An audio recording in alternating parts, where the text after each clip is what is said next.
And then we had scores like Peacemaker and, and they were very aggressive sounding. There was, some people that just loved the direction and some people just thought we were the fucking devil,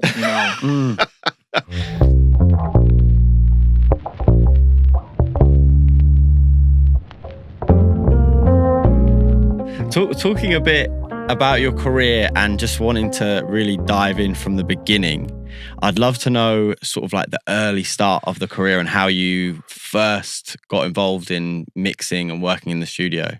Yeah, great question. I was always wanted to be a classical musician. I was a classical trumpet player, performance major at Brooklyn College.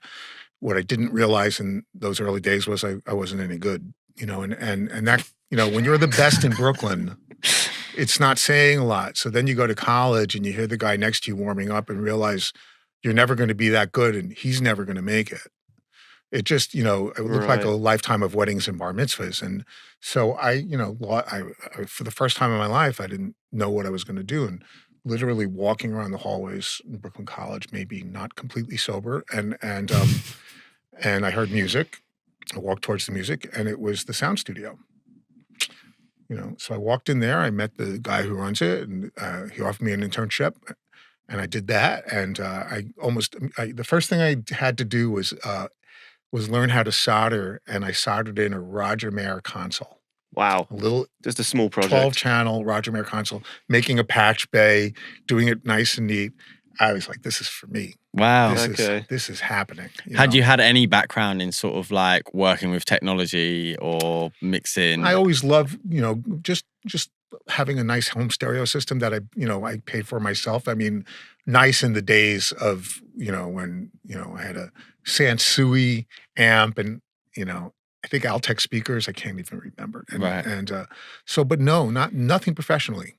Okay. How was your soldering technique? Because I've just soldered the patch bay and it took me about 2 weeks with so many mistakes and redos. It just I thought I was going to go mad. My soldering technique now would be pretty bad because I tremor. So I could never do that sort of pinpoint work. As a matter of fact, I had to go from using a trackball back to using a mouse because I can't get the trackball in a specific place anymore. But back in the day, I was pretty solid. Okay, yeah, nice. Yeah, it's good skill to have. Yeah, I knew the trick. Just got to let it sort of settle itself, and not too many cold solder joints. Yeah, no, that's not allowed. The occasional cold solder joint. Yeah, you don't want a bad connection. So you literally walked into it was like a Pied Piper thing. It was like you hear music, and it was some sort of like college. They were editing college performances. Okay. So this was the sound studio to the two theaters we had at Brooklyn College, Gershwin and Whitman. They were quite good theaters. Mm-hmm. It was a quite good music program. Mm. And I just walked into that and just started from the ground up, not knowing anything. And a very, very nice guy named Frank Angel, who literally just retired. This is 50 some odd years ago. Mm. So this was 1976 mm-hmm. or 1977. So I was 18 years old at the time. Okay. And that's when I started. And then, so we were there and do you want the long version or the short version? I mean, we're here for it. I want to know. Okay, so we were there. It was a lovely Irish guy named Peter Crosby who used to tune the pianos. And he came in one day, he's like, there's a studio getting built in Midtown Manhattan and they're just going up. And I wonder if they need an assistant job. So he gave me the number of the studio, and it was this little studio called Counterpoint Studios, which was actually built by the guy who founded the Hit Factory. Okay, yeah. This incredible Philadelphia songwriter named Jerry Ragavoy. So, as I remember it, which is not necessarily as it happened, I got an interview for 1:00 in the afternoon. I showed up at 10 in the morning. I said, I'm here. What time is your interview? 1. So he says, come back at 1:00. So I'm roaming around Midtown Manhattan. I don't know if I've ever been in Midtown Manhattan before that. And then I came back at 1. He goes, you're hired. Anyone that is going to be 3 hours early for an interview, you're hired. Oh, okay. Yeah. So he's like, you're not part of the engineering team. You're going to clean up and make the coffee and everything. And we have a skilled assistant engineer. And she was lovely, but skilled might not have been the word you would use for her. So I hope she doesn't ever hear this. She's a lovely woman. And I ended up pretty much right off the bat assisting for this just phenomenal engineer named Gary Chester. So you sort of came in and the first thing they had me do was do a headphone mix, and I guess I've always been good at balances. I don't really know if I knew what mixing was even in those days, but they really liked my headphone mixes. So like a natural skill to it or something. And so I started assisting, and then quickly moved through the rank. As I got more skilled and Gary got more lazy, he would leave early and show up late, and I would start and finish sessions, and then before you know it, I'm engineering, I'm mixing songs for a band that was a hit band in the 70s called BT Express. Mm-hmm. And I mixed, I can tell you can tell how dated it is. The album was called 1980. Okay. So it had to be done in 1979, right? And so I mixed my first song in that. And then the next sort of move up was, there was a session that wanted to come in from Europe on July 4th, and they couldn't get an engineer to work. And so I said, I'll do it. I didn't know what I was doing, but I mean, I really sort of always instinctively knew that you need to, don't worry about asking permission, just ask forgiveness. Yeah. So if someone says to you, can you do this? My answer is always yes. Yeah. Yeah. And then I'll figure it out later. Yeah. I ended up doing this session. It went well, and they invited me to work in Belgium. So I went to Belgium for 6 months and worked, and then came back to New York and ended up going to the Hit Factory and working, on assisting there and being a librarian there. I got to hang out with John Lennon a little bit, as a librarian, not as an assistant. And that was a great experience. And then I went to Phil Ramone's old studio, A&R, and got a job there. And then I left the possibility of getting employed world for incredibly worthy reasons. Okay. I basically earned my seat for being unemployable. Okay. Right. If you can imagine New York in the late 70s, you can imagine what happened. But I ended up almost instantly starting to get freelance work. Yeah. Hold on one second. Everyone, cheers. I might have a swig. And I started my little freelance career doing TV commercials. Nothing better to learn on than doing TV commercials, because you start the day in the morning, you record a rhythm section for an hour, you record a string section for half an hour, you record a brass section for half an hour, you do vocals, you mix, you make copies, you ship out full coats and stripes, and you're on to the next one. By 3 o'clock in the afternoon, you've done everything there is to do in a studio at that time, and rinse, repeat, day in, day out, day in, day out, day in, day out. And it's my skills just like, that's how it really... I learned how to be fast. I learned how to get good sounds. I learned how to... This is before I got to the point where I was experimenting. This is when I was just a young pup, and I just wanted to know I could get through a session. Yeah. So I did that for a long time, and it was pretty great. And I started actually getting work as a mixer. Okay, so it sounds like you started off in the kind of pop realm, if you want, or pop rock. Well, first it was jingles. Jingles, okay. TV commercials, radio commercials. In your freelance career? In my freelance career. What was it like sort of going at that time from having, being employed, being as an assistant, and then taking the jump and saying, okay, cool, I'm going to start like working for myself as a freelancer? Like, was there a fear there at the time? Or? No, it was the universe told me to do it because, like I said, I was unemployable at that point. Right. I couldn't get a job. Yeah, there was no option. I missed a option. session. Right. I slept through a string session. Okay. But before I slept through it, I called him. I said, I don't think I'm going to make it in.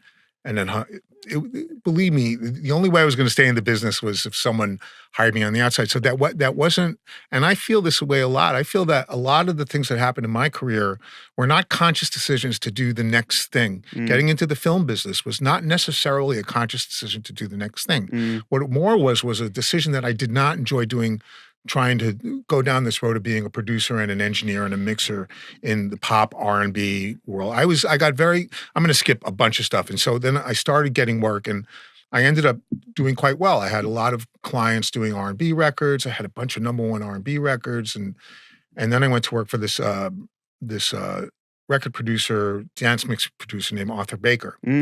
And I was the night guy. Andy Wallace was the day guy. And I was just working every single night, from 10 to 4 in the morning. You mixed like a New Order album, didn't you? Technique? I mixed Technique, Yeah, and yeah. I mixed Bryan Ferry's Bête Noire, and I mixed Orchestra Maneuvers in the Dark, and I mixed, all this stuff. And I was trying to pursue that as a career. But the truth is that at that time in the industry, the job of an engineer producer per se was not really as in vogue as it was when the Phil Ramones of the world did it, and the Alex Satkins did it, and the Al Schmitz did it. It was more becoming, well, to be a producer, you need to be able to help them write a B section, and you need to be able to play a guitar or play a keyboard. I didn't have any of those skills. Okay. Right. And I also kind of felt like no matter what record I got, I always had this thing in my head that I wasn't the best person for this. Wow. This would be better with Clear Mountain. This would be better with Chris Lord-Alge. This would be better with Bob Rosa.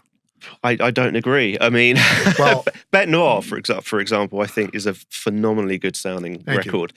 Like the song Kiss and Tell, Yeah. that bass line by Yeah. Guy Pratt is like, it's like a tank that just drives the tune. It's amazing. So Bob actually remixed it in Atmos, and he invited me to be the first one to hear it. And I'm like, oh, well, now I know how that was supposed to sound. Okay. Because my mix was very indicated by the fact that I had been working in dance records and authors. So the drum sounds were very sort of white noise-ish and, very snappy and stuff like this. And Bob mixed it like a record, Okay. So it was a learning experience. It's really hard to follow Avalon. Yes. It's really hard to follow boys and girls. Yeah. So I knew I had to do something different. Yeah. So I decided to make it sound like and Bryan loved it. That was the reason I got it, was because I got through Tommy Boy Records, which was a dance music label in New York. I got an opportunity to do a 12-inch remix of the song Right Stuff. You did that 12-inch remix? Yeah. That is my favorite 12-inch remix. I had What? no idea. The opening is incredible. So you're the one with all that the percussion. liked it. I'm the only one. I was introduced to it. I used to work in an interactive department at Abbey Road, and we did like Blu-rays and DVDs, and we did this Roxy Music one. And I discovered that tune, the main Stuff. thing, or right stuff. No, main yeah, thing. Yes. You sure you're not talking about Main Thing? I'm thinking talking about the main thing. I've missed Okay, that. yeah. It's quite a difference. But that's from Boys and Girls. Yeah. Okay. Yeah. No, Right Stuff is also a great remix as well. Yeah. Cool. You mentioned about when some of these records have been done in Atmos now, like as it's become so popular and it's taken over. Are you finding that there is a great difference between the sound of your original mix and these Atmos In mixes? that case, I do. Because Bob did it, Right. and so like if you listen to his Atmos mix of Avalon, it sounds like his mix because it's Bob's an interesting thing. Bob's brain sort of hit perfection at age 22. And it's just sort of been riding that perfection wave for the last 50 years, So everything has always sounded great from him. But in the case of that particular record, it didn't sound like it because it was me and not him. And he, and I'm glad he did what he did because I actually think it sounds better. Okay. I think so here's the thing. What I discovered about when I was mixing records was I felt that certain engineers, Clear Mountain, Padgham, Elliott, their stuff sounded timeless. It was never, you couldn't date their stuff. You can't date Steely Dan. You can't date Roxy Music. You can't date Springsteen you can date because of the stupid snare sound. But you know what I mean? Yeah. And I felt that everything I was doing, when I listen back to it now, sounds like exactly the week and month that I did it. Do you not think that's because it's your kind of IP and you're connected to it, but like maybe the rest of the world doesn't have that? It could be that. It could be sort of just like a spiritual sort of like self-deprecation that I can't seem to get around. And that's fine. But the good news is I didn't have to spend my entire career doing that. So like when I listen, like I got this call, I'm doing it on Friday, I'm mixing, I'm doing an Atmos remix, not a remix, I'm taking Sean Everett's Miley Cyrus record and I'm going to put it into Atmos. Okay. And I listen to it and I'm like, thank God I don't have to do this anymore because this, I couldn't do this. Why are you doing that job? Because he's done all the work. All I'm doing is splitting it out and making it Atmos. Oh, okay. I'm getting stems. No, I couldn't. I just don't. It's not fun to me. It's not, I never related to it because I never played in bands. Bob was a bass player in a punk band, and, Chris plays everything on the planet. And, it just, so when I got to work on my first film and I realized that this is like exactly what I did. I sat in the middle of an orchestra and played trumpet.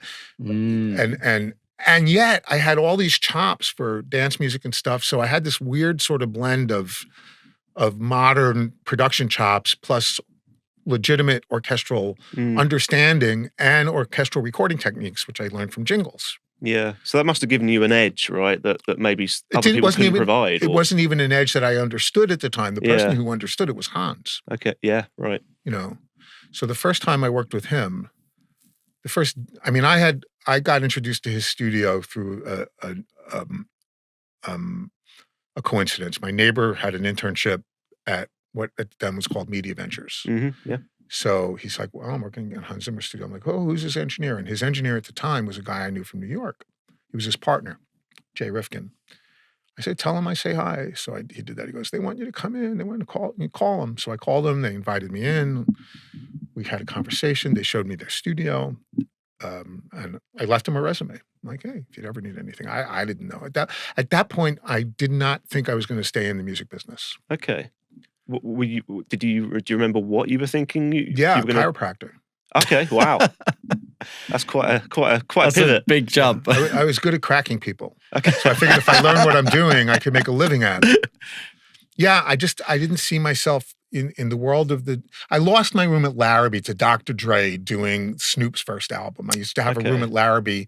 For like years I had the room. I was keeping it busy. And then I finally wasn't keeping it busy enough and they gave it to Dre. Okay. So I'm like, I feel like this is like God or whatever that is telling me something, Right. So I meet Hans on this movie Renaissance Man doing a percussion session with Penny Marshall. And he loved me. He said, what are you doing for the next 3 months? And that is now almost 31 years, and I don't exclusively work with him, but as my foot into the industry. But it feels like, it's very unique. So you come from a kind of rock pop mixing background, if you like, and worked on some, very respected records, right. New Order, Bryan Ferry. And then... Well, not only that, I worked on some massive R&B hits too. Yeah. Everything from the Commodores. I worked with Bob Dylan. I worked, I had I was doing it. Yeah, yeah. And then learn, I guess, your orchestral chops, if you like, in the jingle world. And then you put those two together and it equals Alan, right? Right. So my drum sounds are maybe a little bit more. It's so funny because when Hans sort of saw that, that thing, and he was doing what he was doing and I was doing what I was doing. And then we had scores like Peacemaker and they were very aggressive sounding. There was some people that just loved the direction and some people just thought we were the fucking devil, So I guess what, like, music executives maybe were a bit sort of like, is this safe or? No, it was other snooty engineers and composers. Oh, okay. I was going to say, because it sounds like it was a match that was kind of meant to be. Maybe. With all of these different backgrounds and influences you've had in your career, and then Hans Zimmer being the type of producer he is and score writer, he was very innovative in how he was changing the sound and bringing in lots of synthesizers and trying to blend stuff using samples and things like that, and mashing all of those worlds together. As I like to call it, it's the miracle of coincidence. Yeah. Amazing. So maybe that's the case, and maybe that's what happened. So the first film I mixed from beginning to end was this film Speed, and it won the Academy Award for Best Sound Mixing. I don't get one, unfortunately. Or I'd have 8 now, because I've done 8 films that have won. Okay.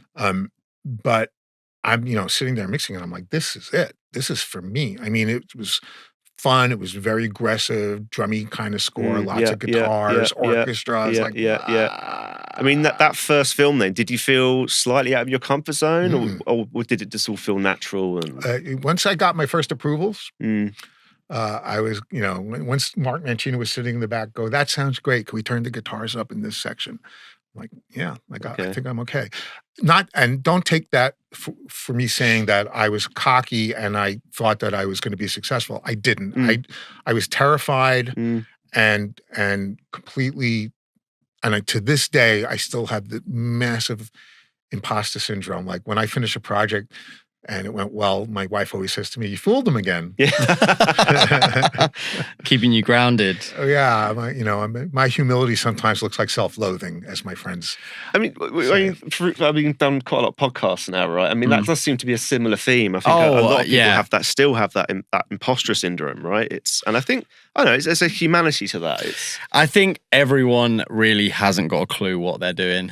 They're just mulling through life, and it's like no one ever feels fully comfortable or accepted, but especially in art. Well, and that's why John Lennon says that life is what happens when you're making other plans. You have to realize that this is it. This is your destination. Your thing. I'm gonna jump way forward for a minute and talk about a story we just talked about to show you. This to me felt like a lifetime achievement award. So I turned 64. I'm at Abbey Road for maybe the 30th time on the 30th project over the course of the last 25, 26 years. It's like my second home, right? And right when you say that, I mean, absolutely. I've been there. I'll never forget the first time I met you. It was I can't remember what the film score was, but I'd done one of those sessions that went through the whole night, the night before, right? And I literally walked down from Studio 3 into Control Room 1 to help you, assist you set up the control room. And I had someone else working with me, so there's 2 assistants. Right. And I just remember you saying something like, "Okay, can you just patch everything out of the insert sends and put them in?" And my brain just wasn't working. And I was just like, I have no idea what Alan just said. I don't think I should be running this session at all. I just wanted to bypass you having to use the small faders to send and just take a cleaner signal path. Oh, okay, right. That didn't seem to be a popular thing to do in those days. My brain just was not working, so I do remember the project. I stepped back, and Roland, I think his name was, he stepped in. I was at the back, just like trying to keep myself awake. I was useless. But what was interesting about that was all that was great, but he talked me into using this Prism converters. Oh yes, and I honestly, I didn't know, I never used them. I sort of didn't care, and I'm like, fine. So unfortunately, when he reset it up, he had the outputs going 1 through 32, but the inputs, the outputs, unfortunately, he was off by 8. Okay, that also rings a bell. So everything was shifted. Oh, no. Great session. Oh no! But that was before. You're not selling Abbey Road. That was when it was still Shabby Road. Yeah. It's not Shabby Road anymore. Yeah, and we don't let the assistant engineers just work all through the night until the next session anymore these days. Yeah, it's all changed. Anyway, so I turned 64 at Abbey Road. I mean, who gets to do that? Yeah. And on top of that, starting our brass section, my friend who was conducting wrote a brass arrangement of When I'm 64. And the brass is playing it, and they made me a cake with the console with the little B&W speakers on it and stuff like that. And my son was there with his girlfriend, and it's you have days like that, and you go, who would ever want any other life but the life I had? Cool. Yeah, good days, amazing. Bad days, whatever it is. It was like having. I'll tell you, this is where I come from. I'm a musician's engineer. Okay, I love I am awed by the players. I always have been. My very first session, my very first jingle, the Brecker brothers were playing on it, and Steve Gadd was playing. It was just like crazy, because in New York during the jingle era of that time, if you can hire anyone, so you might as well hire the absolute best. Yeah. So I've always just been blown away by that. So to have the best brass players in the world who all knew me for years and knew my name, and I hung out with them playing it was like I could cry just thinking about it. Yeah, that is amazing. Yeah, it was pretty great. And I guess you coming from that world originally, like you said at the very beginning of your story, you started as a player. So you've always not been, at that level, but that's what I mean. You have such an appreciation for it, and then being able to carve a career where you've had such an impact. To me, they're all like God-touched savants, because the concept of sight reading at that level, the rhythms that they're reading, the level that they're playing. It's really interesting, because when you sit in a room with Mary and Caroline and Everton and all these people, and listen to them play. And then you put another group of amazing players in that room, the London Symphony Orchestra. You really get appreciation for what session players can do. Because although the LSO is great and they have this great sound, they do not sight read like those guys. And it's just almost like a parlor trick. I mean, they're playing stuff that's so complicated. Yeah. And to them, it's not even. Yeah, they don't even. You almost immediately understand that for them, playing is like what it's like for me. I thought about it today. Funny, I'm just finishing my. I took a shower and I'm wiping myself with a towel, and it's like my brain is doing this without me telling it to. It knows how to. You've done this enough times that it knows how to. I've done my 10,000 hours of wiping myself off with a towel, and they, that's how they play, and I guess that's how I mix. Yeah. It's like it's hard to even, talk back about the process of what you're doing because your brain isn't even really fully it's just it's natural. You're in flow. Yeah. And, since I started doing these seminars and teaching, I've had to teach myself how to do that. Yeah. I had to teach myself how to think out loud. But with recording, like when I'm sitting there and I have my mics up and it sounds great and everything like that, and as they're playing, I'm making these micro balance changes and stuff like that. And when you start, it sounds fine, and then when you're done, it sounds like a completed performance. I'm not thinking about that. Yeah, it's just natural. I was talking about your process with mixing. There was one particular thing that was happening in Inception, and I wanted to know. Because I know it was a driving force that Hans really wanted to put across with the brass and it being so overwhelmingly powerful. And it was kind of felt like a new thing. Like when I sat in the theater and watched it, it was like, oh my God, it's actually like inside my chest. Yeah. Do you remember like the process when you were mixing those brasses? I swear to God, I don't. But I can tell you that brass is something that, we work hard at. We really do think about each score as a bespoke opportunity to create another level of sonic interest with brass, especially French horns, low brass. I think we recorded Inception at Air. Yes. So, that's a good room for brass, especially when you're not doing stuff live. Air is a fantastic studio for overdubbing, especially if you're Hans Zimmer's engineer, because he loves that sound and all of his samples are that sound. So, I can tell you that we do blend. Yeah, because it does feel like there's just I work a lot in UK hip hop and drill and stuff like that, and it's like way better than any aggressive 808. Like I would use that over them if I was producing these records. So it's funny that you say that because I use a lot of those sort of tricks on the brass. Like so, there's definitely going to be a small percentage of harmonic pushing. Right. Let's not use the word distortion, but let's use the word distortion. That's in there 1 or 2%. There's going to be, I have an interesting way that I do brass, and I just like it. I use a Pultec on the brass, and I start with the low end all the way up. Right. Okay. What, like 60 or 100? Well, on a Pultec, so it's 100. 100. Yeah. Okay. Yeah. Sometimes 60. Depending on the parts. Wow. And all the way up to 10. All the way up to 10. Nice. Wow. Yeah. And then I back it off as needed. But to me, that's what brass sounds like. Okay. And maybe if I was a better engineer. No.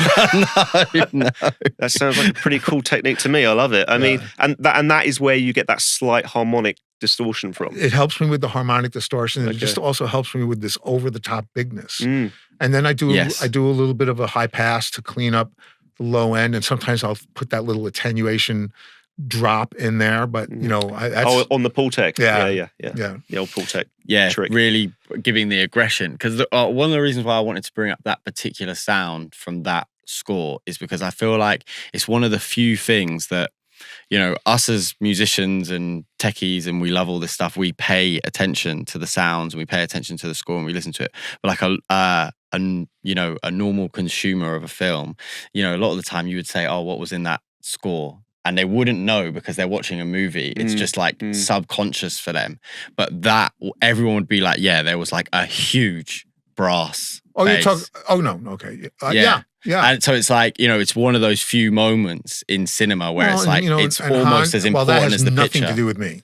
Yeah. It has everything to do with Hans, because they're all, the thing Hans is amazing at, amongst other things, is how to create iconic moments. The Batman Bram, stuff like that. The Joker, distorted cello note, stuff like that. Yeah.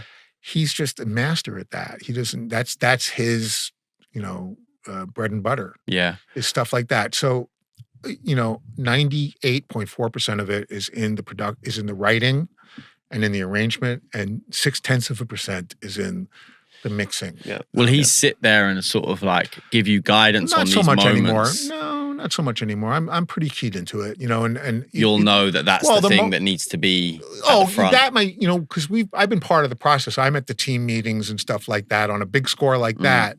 I'm there for all the pre-production meetings. I hear the demos. I might have even mixed the demos. Yeah. So I have a pretty good sense of what we're going for. Yeah. And if I don't, he lets me know, believe me. One of my favorite, I played some mix I spent forever on. It wasn't quite the film yet. I was mixing the well, I had two opportunities like this. I was mixing he writes these big suites, and out of that they call the cues, right? So I'm mixing one, and he listens down to it, and he looks at me and goes, well, now I know what I don't want. Which, after your ego recovers, you realize is really good feedback. Yeah. And then the other great one was when we were doing Black Hawk Down, which was just a very, very, very aggressive thing. And I had just finished being here doing Time Machine, in London, doing Time Machine with Klaus Badelt, which is a lovely score with lots of, sorry, I bumped the mic, with lots of beautiful filigreed strings and reverbs and stuff like that. And so I'm in that mode and I'm mixing this thing and it's like sounding gorgeous and everything like that. And Lisa Gerard is sitting next to me and she's loving it. And all the guys that played on it there, everyone were high-fiving and everything. So, okay, it's time to bring Hans in, right? So I bring in Hans. He listens to like 6 notes, hits stop. He goes, darling, you're mixing the wrong movie. Turn off the reverbs. Turn off the nice stuff. You're in a war. Okay. Right, yeah. That makes sense. Yeah. It was great. Yeah. I love that. Yeah. Do you spend a lot of time when you're mixing in that, you said like you're mixing the wrong movie, you're in a war, like, is that a big thought process for you when you're mixing these records, like actually putting yourself in the film? When you say records, you mean film scores? Yeah, and film soundtracks. scores, yeah, of course, yeah. So actually putting yourself in the movie and like drawing inspiration from that.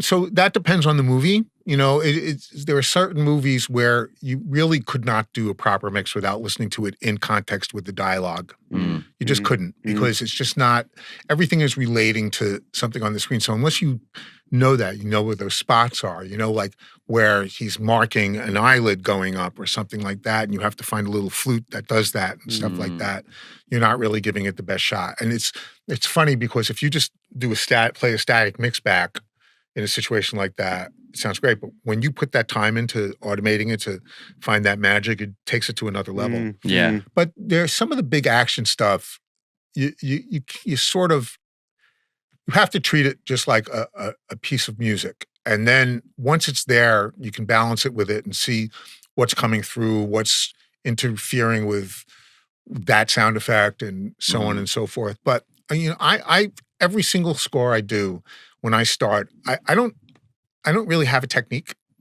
Like, I have a template, but I don't have a technique. So it'll change for every score because I'm constantly trying to see what this piece of music wants.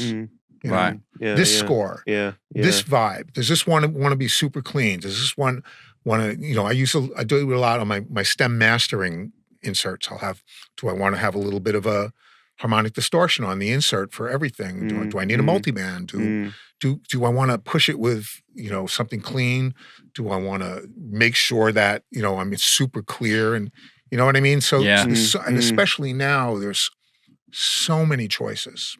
Yeah, that was a question I was going to ask you actually, is because I've never done any score mixing or anything like it. I do a lot of, as I said, hip hop records and stuff like that.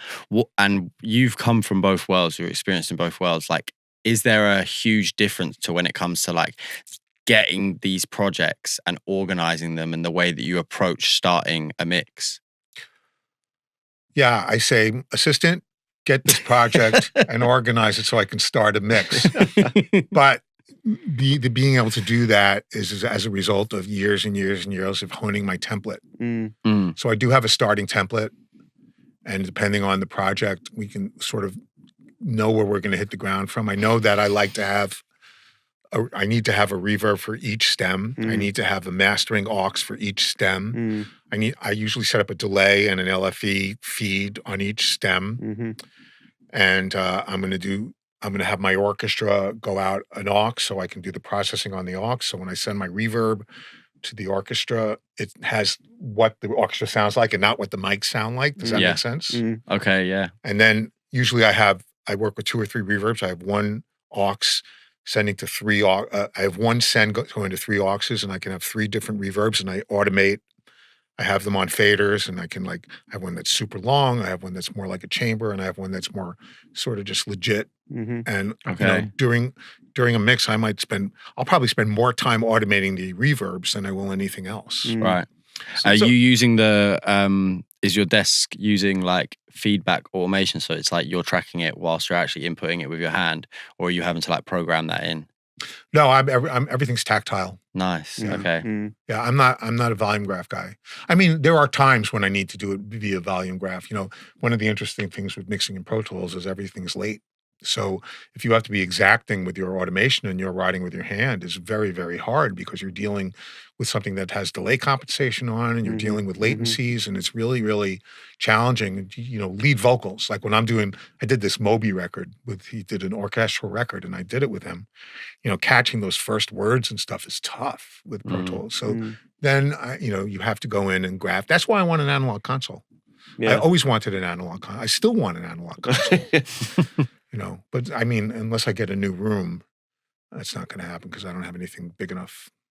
So in terms of like what's expected for a typical film delivery these days, what are you actually providing to the dub? You say stems. So for those who aren't familiar with that, so we do our mix, and it's a finished mix, but we do it in a way where we've pre-mixed each grouping or groupings of our choices down, and then that feeds of either a full 5.1 mix or an Atmos mix, depending on what the delivery requirement is. Like most of the time now, I deliver 7.1. Okay. And then when I'm allowed to, I'll deliver, an Atmos mix or a 0.4. But whatever it is, if it's a dialogue-driven film where you don't need that much control, it might be the orchestra, maybe the rhythm section. I'll probably separate the bass because sometimes low end just sounds different in big rooms. Maybe the keyboards, whatever the solos, instruments are. Keep it pretty simple. Okay. Yeah. But if it's, a Jerry Bruckheimer movie where they're going to do massive, there's going to be all kinds of shit, and there's going to be edits and everything like that.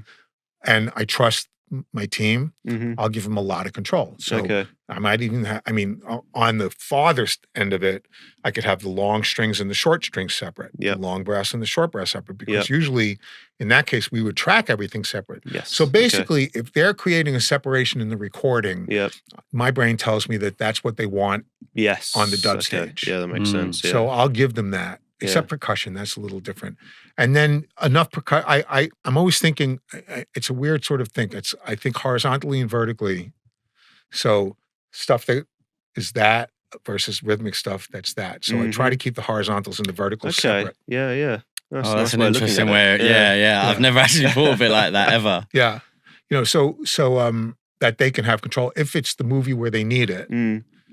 Like, for example, all the Nolan movies, they're never finished. They're never finished. Yeah.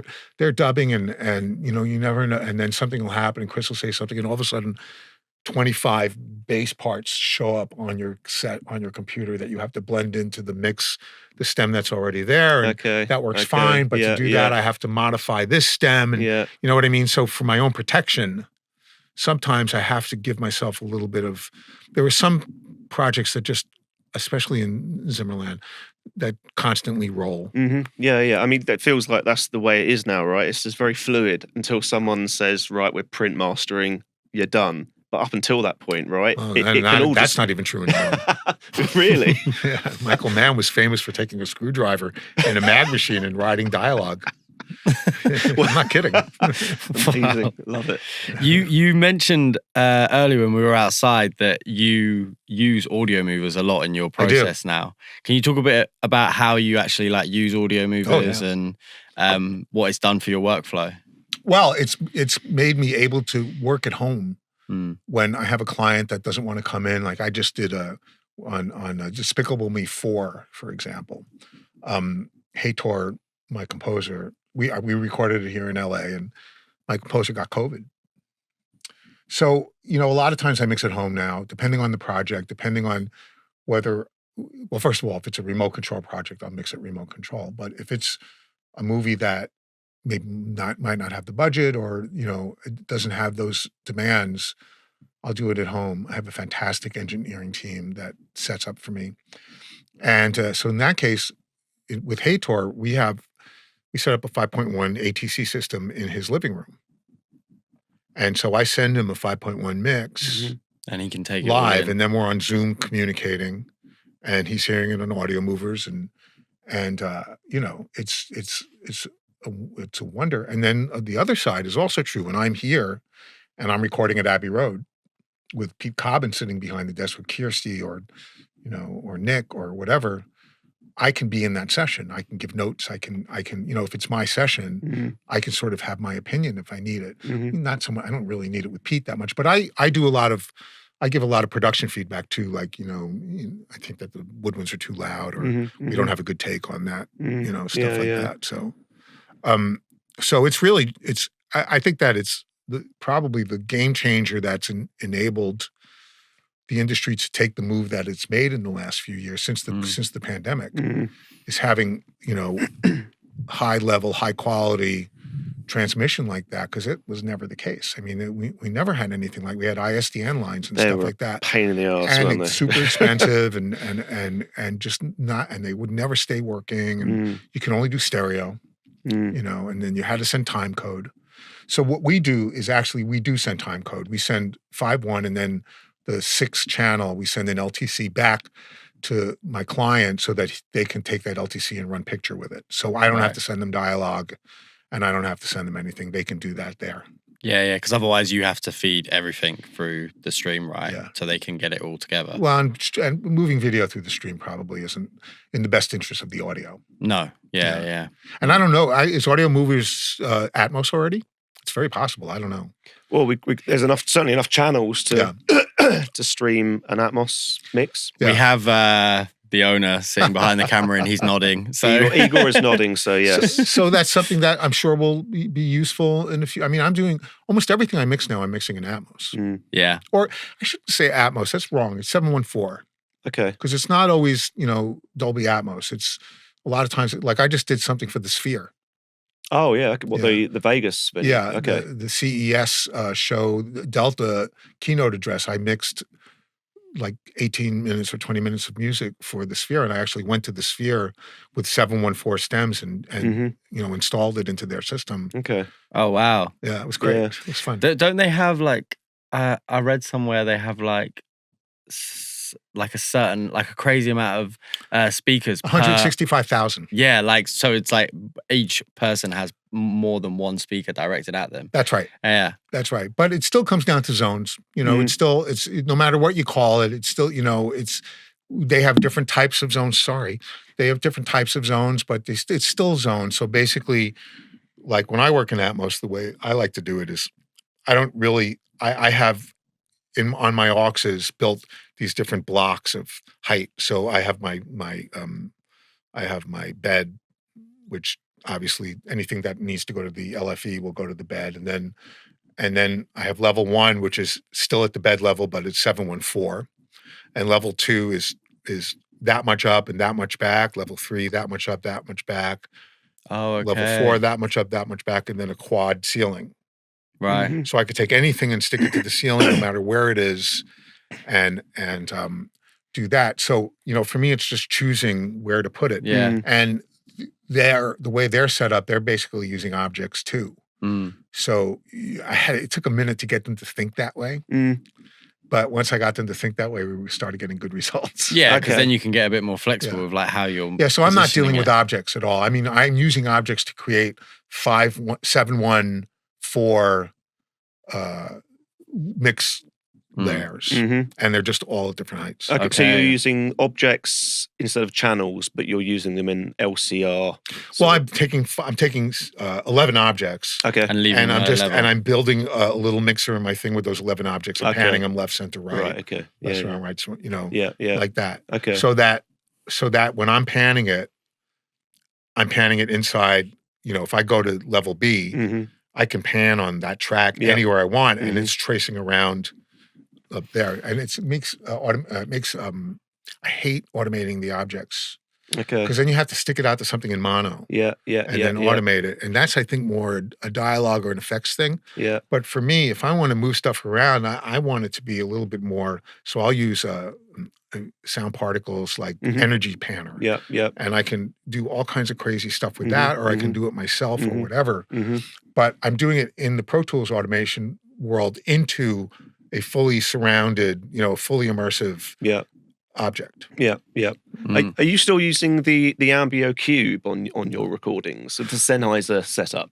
Or you being a fan of that at one point? I was a huge fan. We tried it on the Jedi Fallen Order score. We also used it on Jedi Survivor and everything. It's became a big part. I've modified it now a little bit thanks to I ended up falling in love with these 4041s. It was funny because I bought 5 of them. And at the same time, Pete and Kirsty were using them. And so we were doing Gladiator. And so they talked to me about the way they're set up. And I said, that sounds great. The difference was that with the AMBEO cube, you have your lower level at 6 feet. And then you have your tree. And then they don't do that. The lower level is actually at tree height. So that your AMBEO cube, so to speak, capsule and the 50 are as close together as they can be. Okay. Yep. So that becomes one sound. Yep. And I'm in love with it. Yeah. And you're still using that plugin that allows you to change the polar pattern in the mix? No, unfortunately, I didn't own enough of those mics. Yeah, they're They're very so expensive. And I found that I wasn't really changing it that much. Yeah, okay. I sort of come up with what I liked, which was pretty much figure 8 on a bunch of stuff and Omni on a bunch of stuff. And so I moved away from that, and now, of course, I'm using the DPA mics, and they're just Omni, and so that's sort of it's not that it's better or worse. It's just sort of evolved to that, and it sounds very, very. With the other one, when you brought it in, it was like bringing in a whole nother animal. This is more just like I said to Harry when I played it for him in Gladiator. I said, this is like this gaseous thing that you put in and fills through osmosis, it fills all the gaps in the decatry. Yes. And I just love that. Yeah, those spatial arrays are like glue, aren't they? They really are. Yeah. So I do that every session. All these setup assistants hate me. Well, I mean, that Jedi Fallen Order session, I remember because with Stephen Barton and Gordy Hub, it was like your usual setup, as it were, and then like me and Stephen had like just another 100 channels of spatial audio mics, basically. I mean, and we set up. It's a nightmare. No, it wasn't. I mean, there's practicality to it, isn't there? It was awesome. For me, it was awesome because I'm sitting back there and going, okay, let me hear that. Yeah, it's great. So we ended up using 2 of them. The AMBEO cube. We did not use the other cube. There's that Hamasaki cube. We did not use that, and we did not use the core audio mic. Yeah. Okay. Yeah. But we did use on that one the thing I had in front of the woodwinds, which is the equal segment array thing. Yes. Yeah. So we used that. But that was a lot to set up. So I ended up not setting it up for the next Jedi thing, but we did set up the full AMBEO cube. Yeah. The second Jedi game that came out, there was quite an interesting point about it being like dynamically mixed into the game, and it was like the first of its kind where it followed you as the character, and the mix would change with you as the player, not like a set thing as you get to a certain point, like games done previous. Was you involved in that? No, not really. I was just the first one, the Jedi Fallen Order. We made a decision not to deliver stems, right? Because we did not want to give up control, and they did not want to do sort of the video game trick of letting elements slide around and recreate itself. Yeah. And on the second one, they did deliver stems. Now, not being one that knows how to play a video game, I've actually never heard it in the video game. So I played it. It is a good experience. Yeah. When listening to it, and it does feel very more proud of that record. Yeah, because I'm one of the producers on it, and it's really, the Atmos mix I did on that is pretty phenomenal. Yeah. What's the biggest difference for you between recording and mixing and delivering a film score versus a game score? Or is there not really a difference? I mean, you mentioned the fact you didn't deliver stems. I mean, that would be unthinkable for a film score, right? Oh, except unless it's an independent film or something like that. The biggest difference is I don't have the advantage of knowing exactly where it's going to go, so I can't really relate to picture. So you're kind of almost mixing blind in a way, because you don't know how I'm just mixing music. Yeah, I'm not really, in the and hopefully the people that are going to implement it into the game will be smart about that, and hopefully the composers had that right. But I'm just really sort of going for what we're looking for in the music, Yeah. And on something that's like Fallen Order or all that stuff, it's just fully orchestral. I'm just trying to make the best sounding record I can make. Yeah. Yeah, it makes sense because it's non-linear, right? You don't know what to emphasize where and when, because it's impossible. You have no idea what the players do. In the game, they use these tricks where they pull out certain sections, which we didn't allow them to do on Fallen Order, but we probably did allow them to do on. And I guess that's why they emphasized it in the second game, because they made it like a selling point as part of the game. They also wouldn't let us work in Atmos. Okay. They would not give up the DSP necessary to make the 0.4. Of course, it's always a bit budget process, isn't it? And music always gets the smallest amount of dedicated memory. Same thing when you make a movie, the lowest budget. Do you know how much on a large scale movie, do you know what the music budget usually is? No. What would your guess be? So what, a film that's like, I don't know, $100 million budget, the music, I don't know. I wouldn't have a clue. 1%. 1%. Wow. And if they really love you, 1.5%. Okay. It's I can tell you that the entire score production on what was that film I did with Harry? I can't remember. Was less than the cost of one Christina Aguilera song. Wow. And also, it's the first thing to be blamed if the test screening doesn't go well. That is absolutely true. Because it's the last thing that can be changed. Yeah. Right. Yeah. Because we work at the end. Yeah. So you were like the final stop, and you can Harry and I years ago did this movie. Was it Sinbad or no? It might have been Sinbad or Spirit, one of those movies, and it was a DreamWorks movie, and so Spielberg came in to listen to it with his nephew, and he goes, I don't really like that theme, and Harry's like, well, that's been approved for like years, and it's sort of in every cue, and I don't know, I'm not sure I like it. And he turns to his nephew, do you like it? The nephew's like, I guess not. And we had to pick all the cues that had that and go in and re-record them. Wow. Yeah. Okay. Oh my. Well, this is like right at the end of the process as well. Oh yeah, you're done. And same thing on Prince of Egypt. The very end, we end the movie with the God theme. And then Jerry Katzenberg says, I want the Moses theme. Okay. It's like, but it's not written for that. He's like, well, let's get it. So they did it, and it's like, okay, you can have the Moses theme, but I need 7 more seconds of animation, which is really expensive. Yeah. So they did it. Wow. I have a quick fire round for you. So I think it'll be fun. Let me have a sip of coffee. Yeah, this sounds serious. So it's just the first thing that comes to your head when I say this given word. And it's all music related and stuff. So speakers. Important. Okay. Compression. Love it. Headphones. When needed. Pain in the ass. Strings. Phenomenal when played well. Oh, you know, only one word.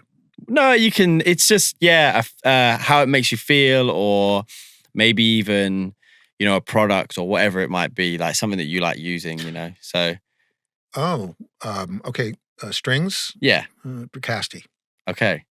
Synths. Now, of course, you have me thinking of that. Widening of some sort. Widening. Okay. Microphone.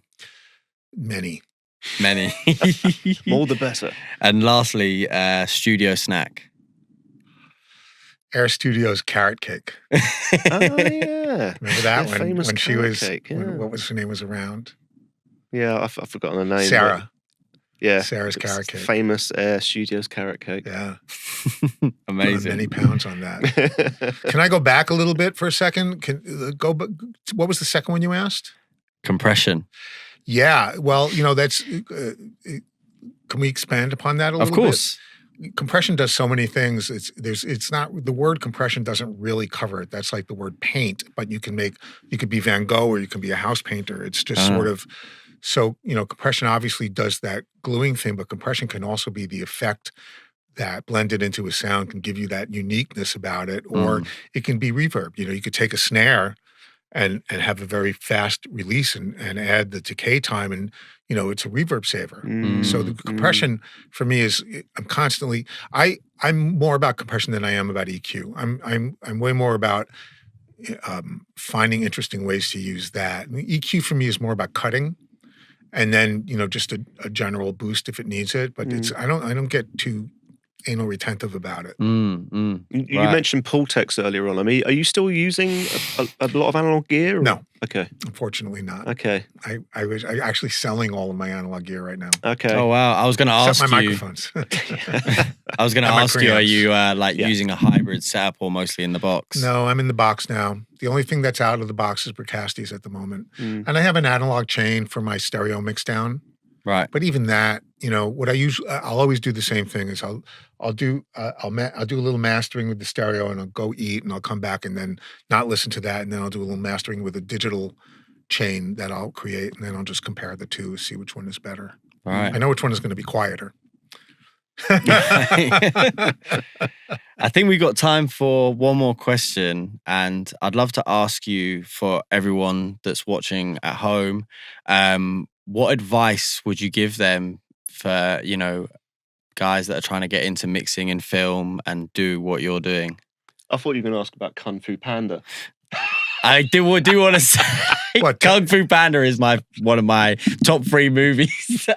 It's quite a good mix. Yeah, I love it. I did all 4. So the first one is like, I use all the, I use a lot of samples in like my own hip hop and stuff, and I've sampled that like no end. Quite good. I'd love to hear some of your music. Yeah, I'll send you some. One thing of advice is hard because everyone has their own experience for getting into this. And my experience is, there's no other one that has my experience. So I just say, what is it that Jim Carrey said? It's just as easy to fail at something you hate as it is to fail at something you love. So if you're going to try to succeed, you might as well try to succeed with something you love. So I don't mix for money. I never have. Not one mix in my life have I done for money. I mix because I don't know what I would do with myself if I didn't mix. This is not a job for me. This is a passion, and they pay me.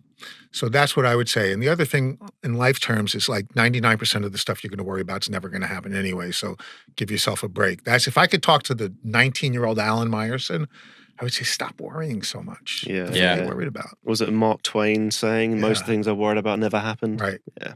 Amazing. Yeah. That's great advice. Yeah. Alan, thank you so much for coming on. Hey, my pleasure. This was a lot of fun. Mirek, it's great to see you. It's very great to meet you. Hi, Peanut Gallery. Thank you very much. Guys, thank you for watching. Which camera am I? This one. Guys, thank you for watching, listening, and make sure you like, subscribe, and do all that great stuff. We're going to have Alan's stuff all linked below so you can check out all of the great projects that he's worked on. And we will catch you guys in the